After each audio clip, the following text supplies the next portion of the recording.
Right now, there are 50 million Americans suffering from chronic pain, and the opioid crisis is making the hurt even worse. They say the fight against opioid addiction is punishing those seeking relief. KFDM's Angel San Juan is investigating for us, and he's here now to explain why this is happening. Angel? I discovered this problem just a couple of weeks ago doing a story about how the opioid epidemic is on the rise here in our area. Immediately after that report aired, I heard from many of you telling me about another crisis stemming from opioids, the challenge to find doctors who will prescribe them for those who must have relief. Tonight, you'll hear from a man leading that effort here in Texas to erase this stigma. His rallying cry, don't punish pain. They said, "Oh, you're being so undertreated." John Shulman can't get around like he used to. The 59-year-old relies on a cane and can no longer work. It's really tough. Shulman spent most of his life repairing televisions. Well, these TVs became massive, and I was picking them up, and I wore out my back. Still, Shulman led an active lifestyle thanks to the prescription pain medication he received, which came to an abrupt end.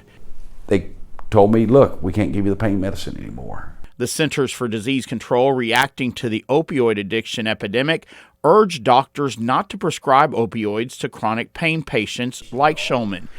I was cut down to a Tylenol to avoid the risk of addiction and overdose. CDC guidelines, which was written in 2016, was written by a group of addiction specialists, not pain doctors. They didn't even request a pain doctor on the committee. The CDC walked back those guidelines, warning that abruptly discontinuing a patient's opioid prescription could lead to greater harm. Shulman and many others with chronic pain found it severely altered their lives. That was horrible for them because they'd been taking it for 20, 30 years as prescribed and able to even work, like myself. And then when them guidelines came, we couldn't do anything anymore. Despite the CDC's about face, Shulman says the Drug Enforcement Administration continues to target doctors. And that, he says, has had a chilling effect on them. They are scared, and you can't hardly blame the doctors because the DEA is real hard on them. And that's the thing I don't understand is, why is the DEA telling the doctor how to treat a patient?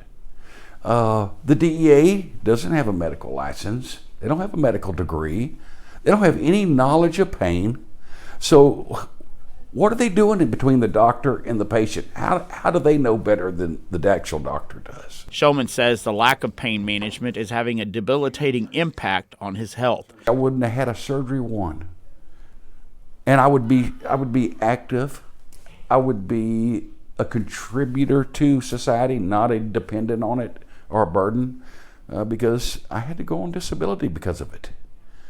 And I hate that. But Shulman is contributing to society. The College Station man who once fixed televisions now goes on TV to raise awareness.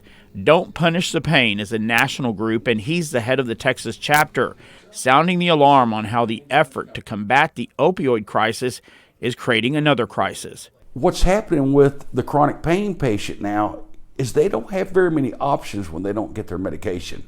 Now, some of them have heart attacks, their blood pressure goes up so high they have heart attacks. Some actually go to the streets and try to seek their pain medicine because they've been cut completely off. And this is actually going against what they're trying to fix, the drugs, the overdoses. Shulman and his group plan to rally in Austin at the Texas Medical Board on March 20th, demanding a solution to their suffering. You have to fix it.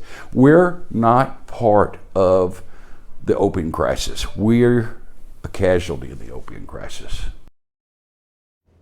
Mr. Shulman now has a pain pump device in his body delivering medication to his back, but he says it provides only limited relief.